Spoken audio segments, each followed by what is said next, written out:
Good morning, my dear students. I am Rajeshwari ma'am from Kendriya Vidyalaya CRPF Mokama Ghat. Welcomes you to my EVS class. My dear students, in the chapter A Busy Month, we are learning so many facts about the birds. And you have seen that you have come to know that the bird's nest is beautifully prepared by the bird, isn't it?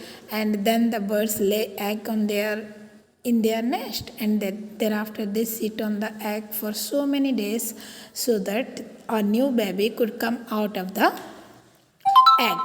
My dear students, we have discussed so many question answers also. Okay, now we are proceeding our chapter. You have seen how many birds are using many different things to make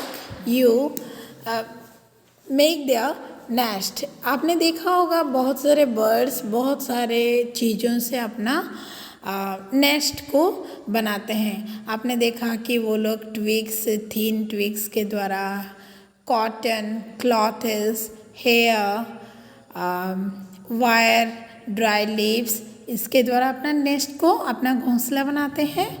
now आप लोगों को मैं कुछ activity ये chapter के माध्यम से देना चाहती हूँ. बच्चों, आपके अगल बगल में छोटे छोटे टहनियाँ बहुत सारे होंगे, तो आप कोशिश करें कि एक छोटा सा घोंसला बनाएं और उसका पिक्चर सेंड करें ग्रुप में. ठीक है.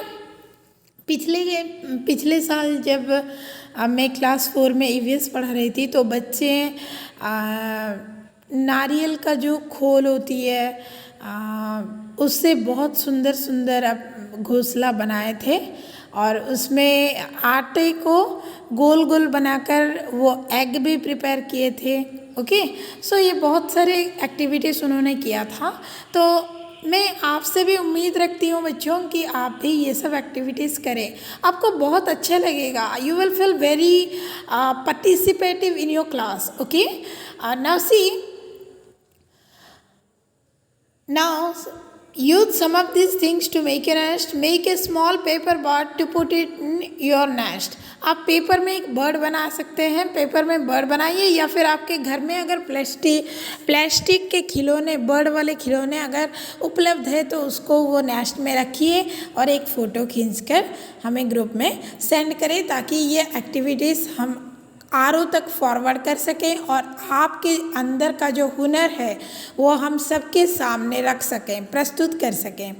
Birds use the nest only to lay their eggs.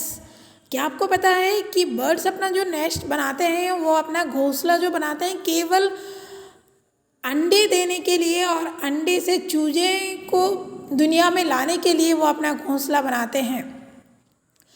After the eggs have hatched and the chicks have grown, they leave the nest.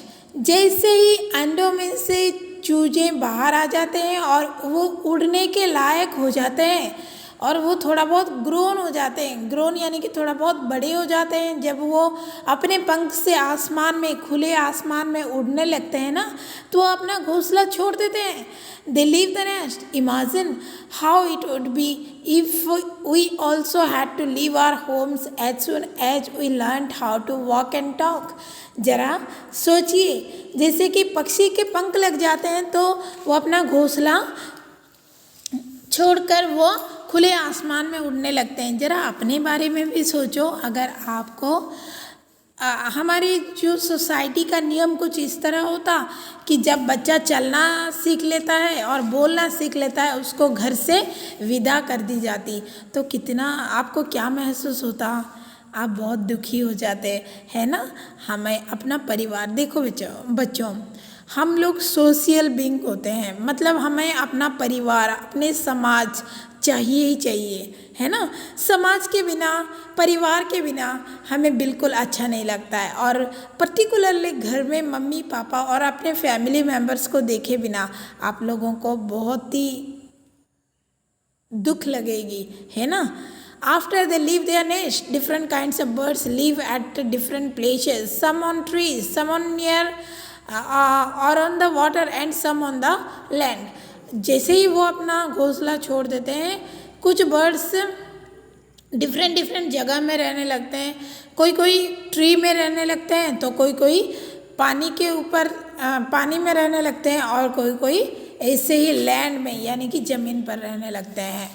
Other animals also have different places where they live on the land, under the ground and in the water and on the trees. ठीक है, तो आपको पता है कि हमारे चारों तरफ बहुत सारे एनिमल्स, बर्ड्स आपको डिफरेंट डिफरेंट जगह पर मिलेंगे। जैसे कि कुछ आपको लैंड में मिलेंगे, ज़मीन पर मिलेंगे, तो कुछ अंडर द ग्राउंड यानी कि मिट्टी के अंदर भी रहते हैं, जैसे कि सांप, चूहे और वर्म्स हो गए, ये सब मिट्टी के अंदर रहते हैं ना। इन वाटर जैसे कि पानी में भी एक्वेटिक एनिमल्स रहते हैं, जैसे कि crocodile, turtle, fishes, starfish, jellyfish, the shark, and many more animals we find on the water. Okay. Similarly, we find many insects on the trees also.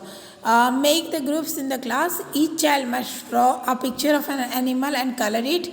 They should then cut each picture out. बच्चों, यहाँ पे आपको अपना पसंदीदा animal का एक drawing बनानी है, ठीक है, और ड्राइंग बनाकर आप लोगों को उसको रंग भरना है। A busy month, okay.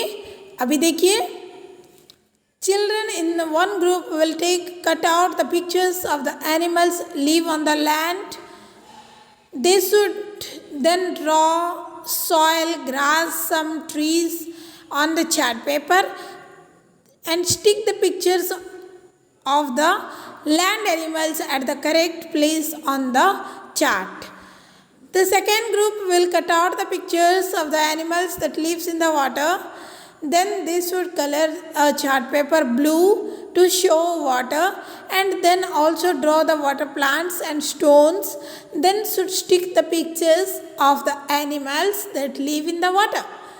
Then the third group will take and cut out the pictures of animals that live on the trees. One child in the group will draw a big tree on the chart paper and color it, and then all the children in the group must stick their cutouts of the picture on the chart paper. So आप लोगों को यहाँ पे मैं एक activity दे रही हूँ। तो बच्चों, अब आपको क्या करना होगा कि देखो, जो लैंड एनिमल्स होते हैं, कुछ एनिमल्स लैंड में रहते हैं और कुछ वाटर में रहते हैं, और कुछ एनिमल्स ऐसे होते हैं जो कि ट्रीज़ के ऊपर रहते हैं। तो आपको वो सारे एनिमल्स को, जैसे कि देखो, काऊ हो गया, बफेलो हो गए, एलिफेंट, ये सब लैंड के ऊपर रहते हैं, और ट्री के ऊपर जैसे कि monkey, squirrel, okay, crow, pigeon, maximum of the birds, these all live in the on the tree. So you have to make the drawing accordingly, and you have to draw the pictures, or either you can draw or stick the pictures. Okay, so you can see that birds fit different kinds of different needs. देखो, हमें अपने ज़रूरत के अनुसार भगवान ने हमारे शरीर को इस तरह गठन किया है। बच्चों, आपको पता होगा कि हम लोगों के 4 पहिए जानवर भी होते हैं, और 4 पैर वाले जानवर भी होते हैं, और हमारे 2 पैर हैं, ठीक है। लेकिन 2 पैर में भी हम चल सकते हैं, 4 पैर में भी वे लोग चल सकते हैं। तो हमारे शरीर के आकृति के अनुसार तथा हमारे आवश्यकता के अनुसार जो हमारा शरीर का गठन भी भगवान ने इस तरह किया है, ठीक है। आप देख रहे होंगे कि यहाँ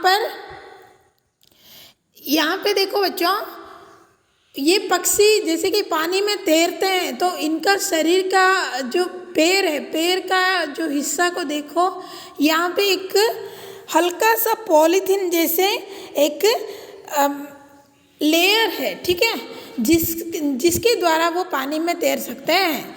to hold the tree branches, tree के ब्रांचेस को कस के पकड़ने के लिए, कौवे के मान लीजिए, तो इन लोगों का पैर कुछ इस तरह का बना होता है। देखो, टू कैच द प्रे, मतलब अपना शिकार को पकड़ने के लिए। देखो, ये जो ईगल्स होते हैं, और वल्चर होते हैं, उनके पैर कुछ इस तरह दिखते हैं, ठीक है। To climb on the tree, तोता वगैरह और वो सब ट्री के ऊपर चढ़ सकते हैं, तो उनका पैर कुछ इस तरह बना होता है। To walk on the land, land के ऊपर चलने के लिए आप लोग देख सकते हो कि ये जो क्रेन, ये सब का पैर कुछ इस तरह का बना रहता है। तो आप लोगों को आज के लिए मैं इतना ही काम देती हूँ बच्चों। यहाँ पे मैंने आपको बताया है कि आपको यहाँ पे एक घोंसला बनानी है, और ये आप सूखे पत्तों के सहायता से बना सकते हो। साथ ही साथ आप लोग देख सकते हो कि यहाँ पे मैंने एक एक्टिविटी दिया है, जिसके द्वारा आप land animals, aquatic animals and animals living on the tree, उसको एटलीस्ट 2-2 एनिमल्स का चित्र बनाइए, उतना काफ़ी है बच्चों। और यहाँ पे ये सबको आपको याद रखना है। अगर आपको कहीं कुछ डाउट्स है तो आप मुझे पूछ सकते हैं, ग्रुप में मैसेज करिए, कॉल करिए, या फिर आप अपनी सुविधा के अनुसार हमें कांटेक्ट करिए। अदरवाइज मैं तो प्रतिदिन लाइव क्लास लेती हूँ, लाइव क्लास के द्वारा भी आप लोग अपना डाउट को उपस्थापना करिए, ताकि हम मिलकर उसको समझाएंगे। ओके बच्चों, आज के लिए इतना ही। Thank you very much.